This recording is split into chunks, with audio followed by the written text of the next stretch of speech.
أما بعد أعوذ بالله من الشيطان الرجيم بسم الله الرحمن الرحيم يا أيها الذين آمنوا كونوا قوامين بالقسط صدق الله العظيم.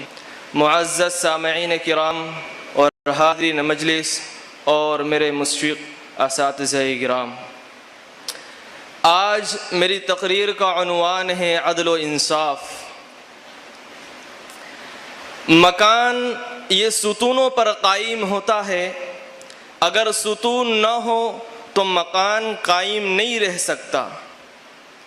اسی طرح معاشرے اور سماج کی بھی چند بنیادیں ہوتی ہیں، جن بنیادوں پر معاشرے اور سماج کی بقا ہوتی ہے، ان میں سے ایک اصل چیز یہ عدل اور انصاف ہے. اسی لیے کہ قرآن کریم قیامت تک کے آنے والے انسانوں کی رہبری اور رہنمائی کے لیے اتاری گئی کتاب ہے. اس لیے قرآن کریم کائنات کے تمام مسلمانوں کو خطاب کرتے ہوئے کہتا ہے یا ایھا الذین آمنوا کونوا قوامین بالقسط. اس آیت میں کائنات کے تمام مسلمانوں کو خطاب کر کے کہا گیا، اے وہ لوگوں جنہوں نے اللہ کی ذات پر ایمان قبول کیا ہے، کائنات میں اگر سر اٹھا کر جینا چاہتے ہو، دنیا کی عزت، آخرت کی نجات اور سرخروئی کے طالب ہو تو عدل و انصاف کے ساتھ زندگی گزارو. پیغمبر صلی اللہ علیہ وسلم کو کہا گیا وَتَفَحْكُمْ بَيْنَ تو انصاف کا فیصلہ کیجئے. مسلمانوں کو خطاب کر کے کہا گیا وَأَقْسِطُوا إِنَّ اللَّهَ يُحِبُّ الْمُقْسِطِينَ کہ ہمیشہ انصاف کی راہ پر چلو، اللہ انصاف کرنے والوں کو پسند فرماتا ہے. اس لیے یاد رکھو کہ ظلم چھوٹا ہو یا بڑا، ظلم خاندان میں ہو یا میدان میں، ظلم اپنوں میں ہو یا غیروں میں، ظلم خلوت میں ہو یا جلوت میں، ہر حالت میں انسانوں پر تباہی لاتا ہے، انسان کے معاشرے کو نقصان پہنچاتا ہے اور انسانیت کو خراب کرتا ہے. اس لیے نبی کریم صلی اللہ علیہ وسلم نے فرمایا اتقی دعوت المظلوم کہ مظلوم کی بد دعا سے بچو. اس لیے کہ مظلوم اور اللہ کے درمیان کوئی پردہ حائل نہیں ہوتا ہے. مظلوم کی بد دعا آسمان سے اللہ کے عذاب کے فیصلوں کو لے کر آتی ہے، اور جب اس دھرتی پر ظلم عروج پاتا ہے، جب بھی اگر کسی نے اس دھرتی کے اوپر ظلم کے باب کو کھولا ہے، فرعون نے اس دھرتی پر ظلم کے باب کو کھولا تھا، آیا تھا اور خود کو انا ربکم الاعلی کہتا تھا، ہزاروں لاکھوں بچوں کا قاتل بنا تھا. یہی فرعون، اس کو دریا میں غرق کر دیا گیا ہے. آیا تھا نمرود، اس دھرتی پر ظلم کے بازار کو گرم کیا تھا، لیکن پس ایک عارف کفایت ساختہ ایک مچھر کے پر کے ذریعے اس کی ہلاکت کرا دی جاتی ہے. آیا تھا ہٹلر اس دھرتی پر، لوگوں کی کھوپڑیوں سے انہوں نے پل بنایا تھا، لیکن اس دھرتی سے اس کو بھی مٹا دیا گیا. جب بھی اس دھرتی پر اگر کسی نے ظلم کی تاریخ کو رقم کیا ہے، تاریخ اس کو یاد کرتی ہے، محفوظ رکھتی ہے اور آنے والے انسانیت کے لیے اس کو ایک نمونے کے طور پر پیش کرتی ہے. اس لیے یاد رکھیں کہ دھرتی یہ ظلم کو برداشت نہیں کر سکتی ہے. کفر کے ساتھ حکومت چل سکتی ہے، ظلم کے ساتھ حکومت نہیں چل سکتی ہے. کفر کو دھرتی برداشت کر سکتی ہے، ظلم کو برداشت نہیں کر سکتی ہے. اس لیے مساوات قائم کریں، برابری رکھیں. اللہ کے نبی صلی اللہ علیہ وسلم کے زمانے میں فاطمہ مخزومیہ نے چوری کر لی، غلطی ہو گئی، حضرت نے فرمایا ہاتھ کاٹ دو. حضرت اسامہ بن زید رضی اللہ تعالی عنہ کو سفارشی مقرر کر کے لایا گیا اور کہا کہ آپ سفارش کر دیجئے. حضرت اسامہ بن زید رضی اللہ تعالی عنہ جب سفارشی پیش کرتے ہیں تو اللہ کے رسول صلی اللہ علیہ وسلم کا چہرہ غصے سے سرخ ہو جاتا ہے اور آپ فرماتے ہیں اتشفعوا فی حد من حدود اللہ کہ تم اللہ کے حدود کو ساقط کرنا چاہتے ہو. اور انصاف کی کرسیوں پر بیٹھنے والوں، کائنات کے پیغمبر کی زبان سے تاریخی جملہ نکلا ہے، وہ سنو لو سرقت فاطمہ بنت محمد لقطعت یدہا. قسم بخدا اگر فاطمہ بنت محمد بھی چوری کرتی تو میں محمد اس کے ہاتھ کو کاٹ ڈالتا. یہ ہے انصاف، یہ ہے عدل جس کی اونچی میزان پر ہمارے پیغمبر کو فائز کیا گیا تھا. او منصف پیغمبر کی امت، تم بھی انصاف کرو، عدل کی راہ پر چلو، تاکہ لوگ تمہارے عمل کو دیکھ کر تمہارے دین کو، تمہارے پیغمبر کو، تمہاری کتاب کو برا نہ کہے۔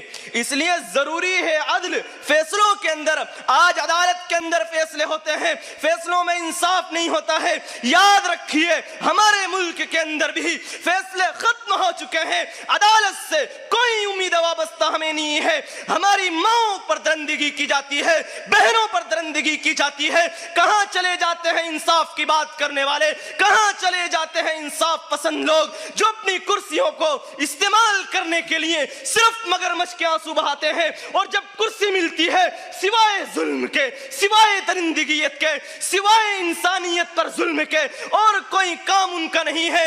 اس لیے یاد رکھیے انصاف اگر کرنا ہو، انصاف اگر چاہتے ہو، انسانیت اگر چاہتے ہو، انسانیت اگر قائم کرنا چاہتے ہو، آؤ اسلامی عدالت کی طرف، ہم تمہیں بتاتے ہیں انصاف کیا ہوتا ہے، عدل کیا ہوتا ہے۔ حضرت علی رضی اللہ تعالیٰ عنہ کے خلاف ایک یہودی مقدمہ درج کرتا ہے، کہتے ہیں کہ حضرت علی نے زرہ چوری کر لی۔ حضرت علی رضی اللہ تعالیٰ عنہ غلام کو گواہی کے طور پر پیش کرتے ہیں، بیٹے کو گواہی کی طور پر پیش کرتے ہیں، لیکن قانون اسلام ہے کہ بیٹے کی گواہی باپ کے حق میں قابل قبول نہیں، غلام کی گواہی آقا کے حق میں قابل قبول نہیں۔ قاضی نے دونوں کو رد کر دیا۔ حضرت علی سے کہا گیا دوسرے کو لے کے آؤ گواہ کے طور پر۔ کون بیٹا؟ کون؟ حسن یا حسین، جس کی عدالت و دیانت پر دنیا کا اتفاق ہے، سب ان کو مانتے ہیں۔ لیکن انصاف دیکھیے، قاضی کی عدالت میں امیر المومنین پہنچے ہیں، گواہی رد کر دی گئی۔ حضرت علی کہتے ہیں دوسرے گواہ میرے پاس نہیں ہیں۔ قاضی یہودی کے حق میں فیصلہ کرتا ہے۔ برسر عدالت جب فیصلہ یہودی کے حق میں ہوتا ہے تو یہودی قاضی کے پاس آ کر کہتا ہے قاضی صاحب سچائی تو یہی ہے کہ یہ زرہ حضرت علی کی ہے، لیکن آج میں نے اسلام کا یہ نظام انصاف دیکھا، میرے دل سے یہ صدا آئی میں مسلمان ہو جاؤں کلمہ پڑھ کر، اور برسر عدالت اعلان کر دیا اور مسلمان ہو گیا۔ یہ ہے انصاف، یہ عدل، یہ ہے اسلام دھرم جو آج لوگوں نے نام ہے کہ اسلام حقوق نہیں دیتا ہے، اسلام حق دیتا ہے، عورتوں کے حقوق کو ضائع کرتا ہے۔ او انصاف کی کرسیوں پر بیٹھنے والوں، ہم تمہیں بتاتے ہیں آؤ ہماری عدالت میں، آؤ ہمارے مدارس میں، آؤ ہماری مکاتب میں، جہاں سب سے پہلے یہی درس دیا جاتا ہے، جہاں رسول اللہ صلی اللہ علیہ وسلم فیصلے کرنے کے موقع پر فیصلہ صحیح فیصلہ فرماتے ہیں، اور فیصلے کے موقع پر یہ کہتے ہیں کہ اگر باری آتی تو میں فاطمہ کے ہاتھ کو بھی کاٹ دیتا۔ یہ انصاف ہمیں حضرت امام ابو یوسف رحمہ اللہ، موت کا وقت قریب ہے، رو رہے ہیں، حضرت امام ابو یوسف رحمہ اللہ سے پوچھا آپ کیوں روتے ہو؟ فرمایا کہ ایک مرتبہ میری عدالت کے اندر ایک عامی شخص بھی آیا، ہارون الرشید بھی میری بارگاہ میں پیش کیا گیا تھا، میں نے دونوں کو مقدموں کو سنا اور میں نے فیصلہ تو اس عامی آدمی کے شخص کے حق میں کیا تھا، لیکن ہارون الرشید آیا تو بادشاہ ہونے کی حیثیت سے میں نے اس کو بٹھا دیا تھا، یہی میرا قصور ہے۔ میں اس بات پر روتا ہوں کہ کل قیامت کے دن اللہ تبارک و تعالی میری گرفت نہ کر لے کہ اے ابو یوسف تیری عدالت کے اندر عامی آدمی بھی تھا اور بادشاہ بھی تھا، تو نے بادشاہ کو بحیثیت بادشاہ بیٹھنے کی اجازت کیوں دی؟